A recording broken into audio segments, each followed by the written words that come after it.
2, 3. Hi there. Today I'm with Sara Murad. Yes. Am I correct. saying it this time Yes, correctly? Yes. Wonderful. Finally.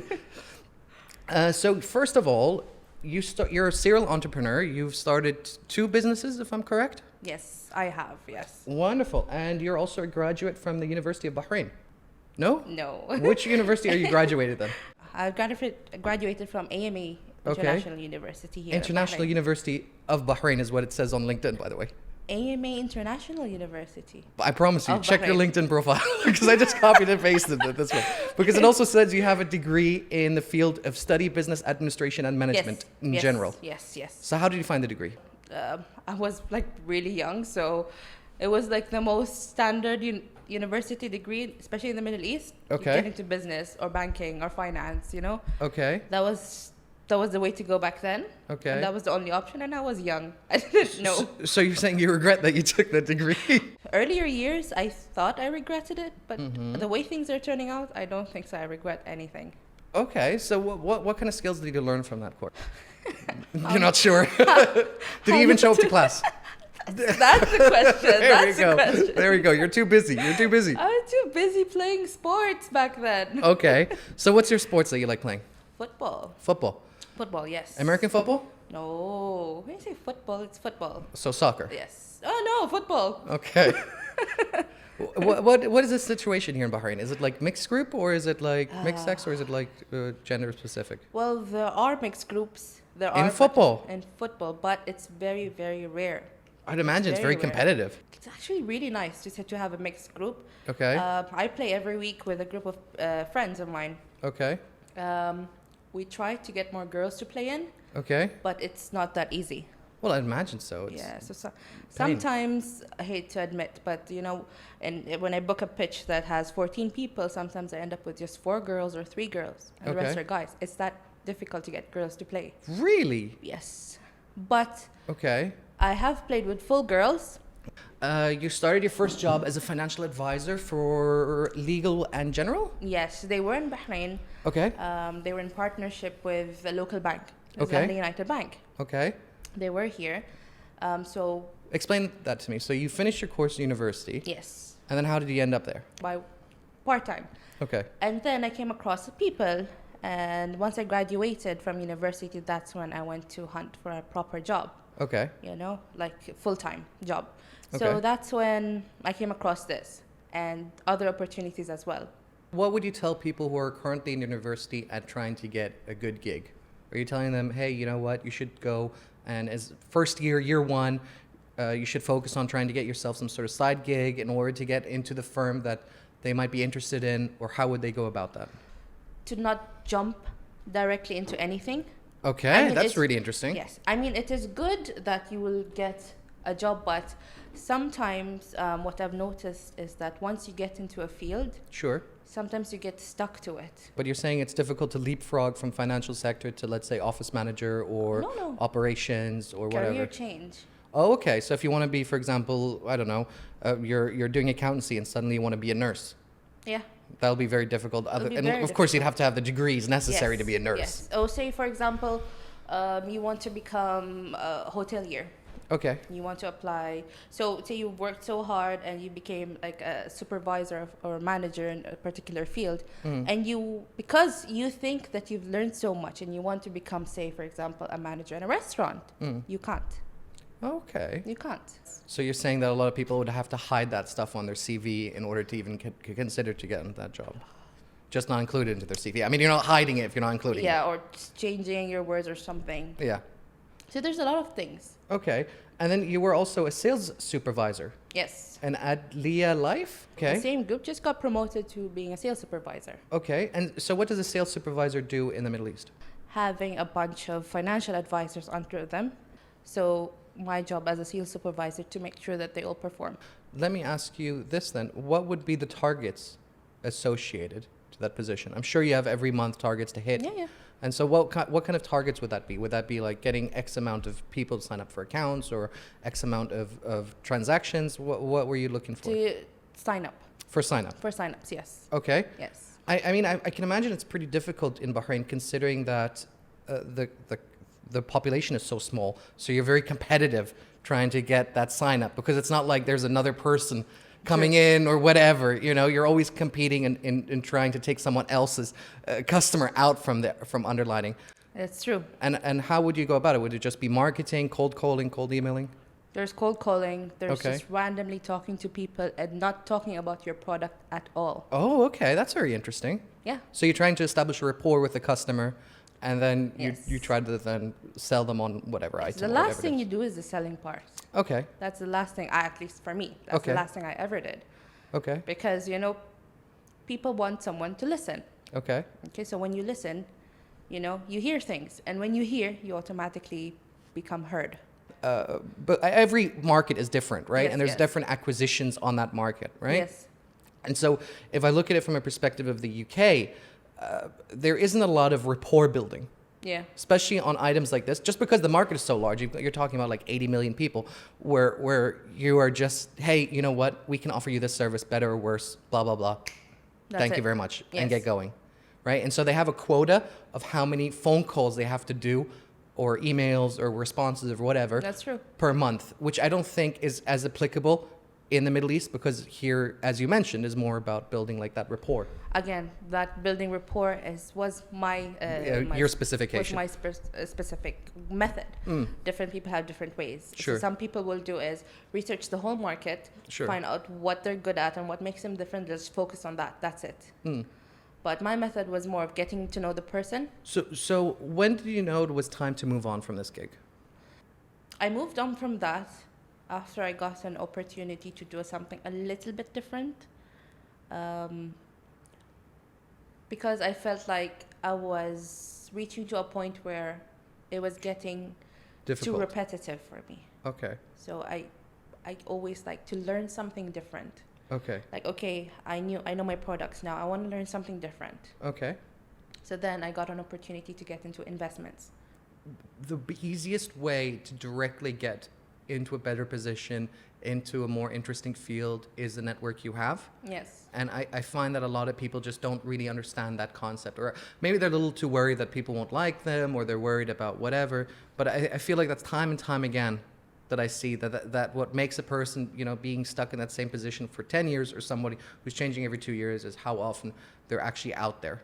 Yes. And how would you advise people to go about that? How would you advise people, hey, you know, this is the best ways of networking? There's many ways, but at least I can talk about. Of course, there's I know. many Yeah, ways. there's many ways. Like, But how would you apply it? Like, what would you do? I'll speak about what I have done. Exactly. You never know who you come across with. We talked about this. We talked about this earlier, but of We did, course, alright. people would never known that. Sorry. So yeah, I mentioned like my friend like runs this restaurant. So what we do is like whenever when you don't have a place to go but you just want to go out, so automatically click, oh, let's go to this person's place and just chill. So we go there, and he happens to know a lot of people that are coming, just having food. It's as simple as when someone comes in and smile, like just smile, hello, hi, and then that's it. Some people are very receptive and they say hi back. So let's do a hypothetical, Yes. right? For the people listening. So you're at a restaurant, you're sitting down, it's maybe empty. You see someone else walking in. Yeah. You look at them, you say hi. Yeah. What's step 2? Normally my friends do that. Okay. Okay. Let's say, for example, if it's a girl or something, yeah, I don't mind doing it. If it's a guy, usually my friends do that. They're like, oh, hi, how are you? Is it your first time here? Okay. Is it your first time? I'm like, no, I come here often. I'm like, oh, what's your favorite food? Okay. Goes like, oh, the steak. I was Okay. like, I have something better. Sit down. I'll get Okay. it for you. Okay. That's step 1. I would run out through the front door. Really? I'm not a man for confrontation. Really? And yeah, I would be like, where the fuck am I? You'd see like in a cartoon where you see like the dust cloud. Really? Yeah. I'd just be did he gone. Or sometimes if it's with a huge group of people, it gets easier. Yeah. And I have a huge group of people, and then one of their friends come. Sure. And obviously will not let them go sit. Like, oh, no, come join us. Sure. I start talking with this person. Sure. And depends how receptive the person is. Again, if he's very open and okay, so we start going around, and I have this thing where I'm very observant of the places around me. Okay. So say, for example, I'm sitting with a group. having fun, and then there's one person just, I feel like he's just sad. Okay. Sad, or it's not like, the people who just want to be alone, but he just like He wants to talk about something. feel like this, yeah. So when I sense this, sometimes I go to that person. That's how I have come across and met one of my closest friends as well. She says, Sara, I used to be straight A student until you sat and you spoke to me. Okay. And that's it. It went downhill from there. Great. Her parents are inevitably thankful for it. Great. So it's the same thing with, some people take it the wrong way, but that's not my problem. I'm just trying to be nice. Okay. Some people know. They start talking, it just talk with, like, the nice thing about these types of interactions is you don't have to have a facade. You don't have to have a particular, they're strangers, so you can say whatever you want. Okay. No filters. Okay. Your opinions. Okay. I don't like this flower, I'll tell you.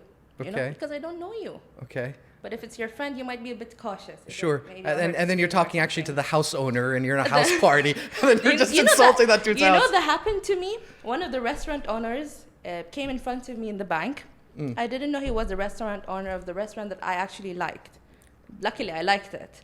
And he came in front of me and he's like, so what's a nice restaurant around here? I said, it's this place around the corner. They have really good salads. He's like, really? What's it called? It's like Mediterranean salad like this. It's really nice. It's a good portion, well priced, He's like, are you sure it's just that? I'm like, I've tried other things too. They're pretty good. Yeah, you should go there. And then when I was reading his details and he's like restaurant owner, I was like, which restaurant do you own? He's like, it's the same restaurant you just spoke about. Oh, great. I was like, oh thank God. Thank God I like it. So that's one way of making those connections. Making those connections, yeah. No, that's fantastic. Do you go to events as well or you're not that big into them? I go if they send me. Okay. But normally So you're not actively looking. Conferences, business stuff, that would be interesting or not too much? Not too much for me because, you don't get the genuine out of the people. Thank you. That was what I was looking for. Yes. Yeah. Yes. There's a lot of like, here's my business card, Yes. blah, blah, blah. Yes, let's see what we can do. No. Throw that. So what I was thinking of doing, because there's a lot of conference, because we do textiles, obviously, I was thinking of going to like a clinical conference, and instead of having a booth with our product, I was thinking of just having like a coffee or an ice cream, Yeah. like almost like giveaway, not Yes. even like a store, Yes. right? With just maybe our logo on it, and that's all our marketing. Yeah. We don't talk about anyone. We don't like tell you our products. Listen, we're just here to have a good time. Maybe there's like a pull-up bar where you win some money or something like that, and that's it. And just to get some more like human touch into it, and not that's so what we're robotic. missing. Exactly. I think that's pretty cool. That's pretty cool. There is some business, or rather said entrepreneurship clubs here in Bahrain. Have you heard of them? I'm sure there are. I'm sure there are tons. But you're not that interested. No. You don't think that's very productive? Because again, it goes into the cycle of, you have to do things in a specific way. You have to think in a specific way. Sure. You can't be natural. Is that what You you're can't be worrying about? natural. Okay. And, in all of my years of talking to people, I sold the most when I'm my most natural self. Okay. I tried different methods. I tried, there are some people that are very shy and they just want to get this over with, so they don't even look you in the eye. There are people that are like this. I'm trying to remember the president. I think it was Clinton. Whenever he would go to like a conference or an event or whatever, and he would have a list. This was before he was president. Yeah. He was first a governor. He would have like a list of people that were interesting or VIPs or whatever, and he would just have like small, almost business cards, like cheat sheets, where he would write like key items. Like whether they grew up with just a mom, for example, Yeah. or whether their like dad passed away when they were very young or something like Yes. that. And then he would make a point of it where you would meet him for the first time. He'd shake your hand and say, "Hey, my mom, I grew up without a dad, and it can be really tough." And he just had that emotional connection with you. And then he would walk away after that meeting with him, and he'd be like, "Oh my God, this guy really gets me." And that was Yes. one of the tricks he used to really kind of like get that connection. Yes, exactly. Yeah, but that's not being very genuine No. anymore. Yeah, but that's because he has people to do the research for him, you know?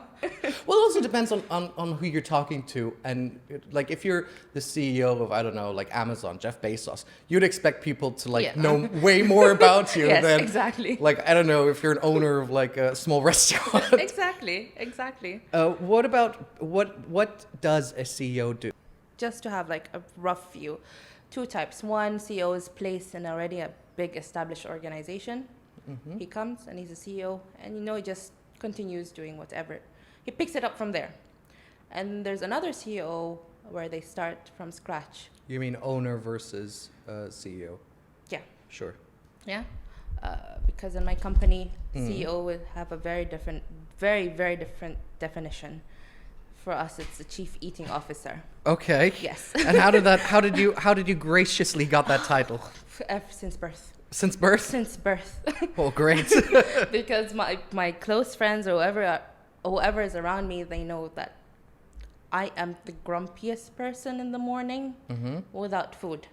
Okay. Usually people say, "Oh, I can't function without my coffee." Sure. For me, it's food. Really? I have 2 breakfasts every day. Is it the sugar or is it the carbs or what is it? I don't know. I just like savor, and I don't like to go for pancakes, waffles. I like savory things, like eggs or something. But I need to have a breakfast at home and a breakfast at work. And you've never experimented with like different foods or stuff like that and seen? No, I guess I just love food. Okay. It's just simple. Okay. So first of all, you're CEO, and what's your company called? Flexo Technologies. Flexo Technology. Yes. And for people who are interested, what does Flexo do? Flexo Technology is a technology firm. Sure. More towards currently towards payments. Okay. We're working with payments. And to be specific, right now we are building contactless wearables. So not limited to smartwatches. I know there are smartwatches, but when I say smartwatches, it's more like it could be like bands, doesn't necessarily have to be the smartwatches that comes into our head, like, Samsung or Apple, any smartwatches. Us as adults, we have the privilege of, using Benefit Pay, Apple Pay, Samsung Pay, but the kids in school, they don't have that. They're still, carrying change, paying money, getting change from the cafeteria or whatever. COVID and stuff like that, kids can just have a band where parents can just send money from wherever they are to the kids' band. Kids use it in the cafeteria, pay for something, and then that's it. Okay. The good thing about that is the money's not technically stored in the band, so even if they lose the band, they notify their parents. The parents can just easily restrict it from where they are. Okay. Yeah. And if they don't use the money, it's saved in their own. So it's like parents having pockets, virtual pockets, and those pockets are the kids' bands. Few questions I have, Yes. if you don't mind. We're starting with number one, how much technology is in the underlying device? Touch and go. Okay. Okay. But they're planning to add gamification into it as well, Okay. to make kids more involved. Like, say, for example, you only get 2 dinars like after finishing this homework. Okay. Okay. So you wanted to turn it into like a wallet mechanism where parents reward their kids for doing certain tasks or exercising anything. goals or whatever, and that would be then a monetary Yes. contribution to it. Yes. Okay. Because this helps, create the appreciation for value of money as well. Okay. Okay. And say, for example, you finished this, like specific particular task, or you've done really well. So the next thing I was wondering, I mean, I'd really like your concept. I think it's super interesting.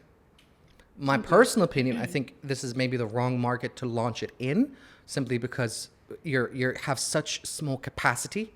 Yeah. I mean, if you look at the total population is like 1 point something million total. Yeah. 700,000 are practically expats, if not more. I mean, just Indians alone are 700,000. All expats combined is almost 900,000. Yeah. So you're talking about, some people say that Bahrainis are 600,000, but I think the true figure is around 400,000. Yeah. And then now you have to look at that 400,000 and to see, okay, let's take away all the parents, right? Because your target is only children. Then take all the kids that are, let's say, age group 6 to whatever, 18 or 20 or whatever age gap you want to make. You're left with, if you're lucky, maybe 100,000. No, actually, okay. One, the reason why we're here is because we need to start somewhere. Sure. Yeah.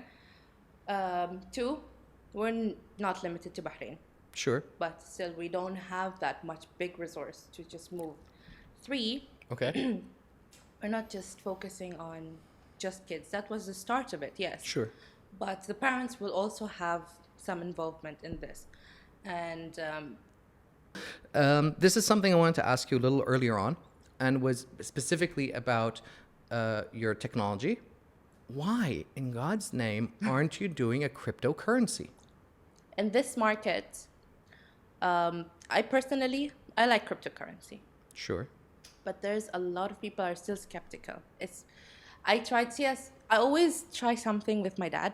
Sure. Okay, because my dad, he likes investments. He's, an old school investor. Brick and mortar. Yeah. Okay. So I do try to convince him with the crypto.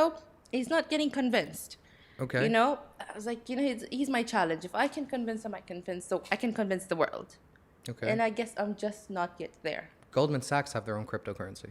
Yeah, I don't know much about it though. Sure, but Yeah. my question to you is why you don't have a cryptocurrency that lives internally within the system networking. So you Yeah. put in a BD in, Yeah. a real BD isn't transferred to the school. Your X denominator coin Yeah. is transferred then to the school when children buy something, Yeah. right? And then they build up then that Coinbase system, right? Yeah. In their wallet. And then I don't know, after the end of the month, for example, Yeah. they can use that coins and say get the equivalent value Yeah. of dinar out from you. The benefit of doing that is that it gives you 30 days of holding, Yeah.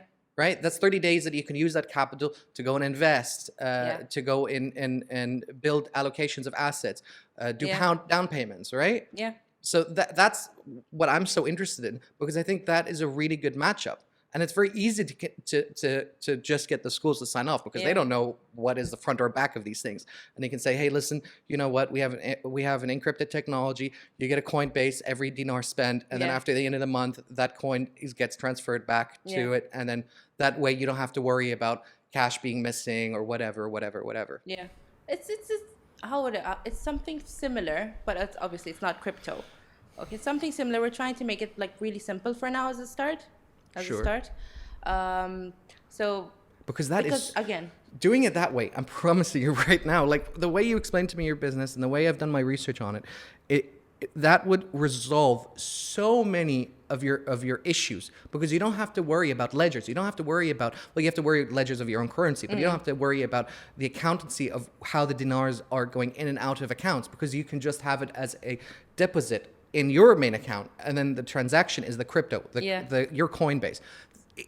It simplifies this, everything. yeah. Right? It's like you're trying to just come to talk to me and be like, yo, this wooden wheel is awesome. And I'm Yeah. like, that wooden wheel is pretty cool, but this one made out of rubber is even better. You kind of get where you're coming See, from this with is that. why we network. We get more ideas. That's also There very we go. true. See, this is Sara networking, I guess now. Sorry, that's my lecture done. I'm sorry. It's been bugging me in my head for so long. Okay, so you like traveling around the world, I love traveling around the world. and you have an airplane license? I have a flight dispatching license. Flight dispatching Yes, license. yes. And what's the difference between the two? But a flight dispatcher is one who plans the route. flight, the route, follows the weather, makes sure that an aircraft is safe to fly. So a flight normally cannot go without the signature of the flight dispatcher and the pilot. Okay, and how did you end up doing your flight dispatcher degree? Is it diploma? It's more like a course Okay. to get the license. My dad was an aircraft engineer.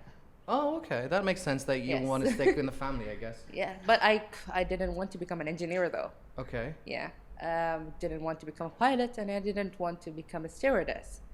So, Okay. coming from outside, I thought that those are the only three jobs that are around an yeah. airplane. Yeah. So I didn't want that until somebody sent me something on Instagram, just a random ad about flight dispatching, and I read about it. I was like, oh, okay, this doesn't seem so bad. It's just in the office, just planning. I was like, how hard can it be? So I registered in the course. It was And a that 6-week was a course. huge mistake, I imagine. The first day. And most things of these things are. The first day, I went into class and I saw this huge duffel bag. Sure. Okay, it was really heavy. I was like, oh, goodies, Yeah. giveaways. No way. Then the instructor is like, open your bags. I opened, I was like, holy, what have I gotten myself into? Okay. There are like 7 books that are these thick. And I looked at my instructor, I'm like, this course is can't for, be serious. it's 6 weeks, right? He's like, yeah. I was like, there's no way any human can study all 7 books in 6 weeks. He's like, no, you can. And you have 9 exams in 6 weeks. I was like, oh, there's no escape from this. Oh my God. So, what benefit has that gotten you? What did you learn after doing that? I learned to Do your research? do your research first before I get into any course. But I'll definitely recommend it to anyone who loves airplanes. What are things you wished you learned earlier? More languages? Yeah? More languages, yes. And any particular language? Maybe, I don't know. I haven't really thought of any particular language because, I don't know, just knowing another It's a very odd language answer. What things I wished I you know my learned head? earlier. More languages. Which languages? Oh, I don't know. Because, in my head is like, Mandarin, Maybe English. Mandarin, and then there's like Russian, and then there's like Spanish. I was like, there's a lot of language to choose from. So there's a lot of languages because one cannot know enough languages. Whenever I go to a country, I try to learn at least the basics of that language and use it as much as I can. If I'm going to Turkey, I have a lot of Turkish friends here as well. When I see them, I try to use as much Turkish as I can. Yeah, but that's such a weird answer. If you go to the Maldives or Barbados, then you'd be like, I wish I understood the Barbados accent. Exactly. I wish. Oh, one could only wish so much. That only is true if you understood know. the normal social etiquette, right? If you speak perfect French and you're in Paris, people are gonna look at you and be like, "Why is he talking this weird dialect?" You're not gonna feel like a local. You're gonna feel like a weird dude who learned French. And then you start networking because that's the first thing they'll ask you. How do you know how to speak French so well? Yeah. And then that's it. The rest is history. You start communicating. You start making friends, and there you go. That's exhausting. It's not. Once you know the language, it doesn't become It does not become exhausting. Okay. It becomes natural. So what new language are you learning then? The language of how to deal with the world. There we go. Things you wished you learned earlier. How to deal with the world. But, Great. But So- everything in its time, though. What a wonderful answer. What are things that you beat yourself up on even till now? I have this thing where I do have expectations from people. So when I do certain things for people, I automatically expect the same level of... What you're upset by is that people don't have the etiquette or the emotional awareness of when they get something for themselves to maybe ask you, hey, sure. For me, it's just being human. Yes. See, I have learned something very interesting, and I wonder if you have the same insight as I do, in that a project takes as long as the deadline. Yeah. That's my experience of it. If you have whatever project you have, it can be building a car, it could be building a jet, right? If you make it 10 years, it's going to take 10 years. If you make it 1 year, it's going to take 1 year. If you make it 1 month, it's going to be 1 month. The deadline will happen, and whether or not that airplane or car will drive or fly is irrelevant. But you will have something. Yes. Right? Yeah. And I think that is something that a lot of founders and people who are starting up don't really understand, and that there's so much planning involved. Yes. And so much time management, and that you really, really need to sit down and do something that almost no one teaches you in school. Yes. That's Review. true. Review. I personally spend every Sunday, and I look at my calendar, and I look at my tasks, Yeah. and I look at it and go, hey, you know what? Could I have done this better? And if yes, how could I have done it better? Yeah. Hey, did I manage to accomplish this? If not, why? Yeah. And if I had extra time, right? And then I would be like, what can I do to take up, Yeah. to accomplish more? I personally try to plan my tasks and calendar so that I always will fail. I don't like it when I finish a day and I've completed everything, because it makes me feel like you didn't go Do enough. You're a person's reach should be further than their grasp. Yeah. That's my opinion on these things. And if you're managing all your goals, then that means you're not stretching yourself farther enough. More so as maybe a CEO or owner than anything else, is that the mindset has to be there Yes. to constantly be a student. Yes. Even when you're knowing more about the subject than someone else, that individual could still have an insight Yes. that you exactly. won't have, because they're seeing it for the first time. Well, you're Exactly. jaded from the experience. Exactly. So there's always like that.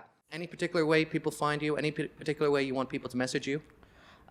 They could message me directly on LinkedIn. Okay. That's not a problem. I think that's how you reached out to me the Sure. easiest way.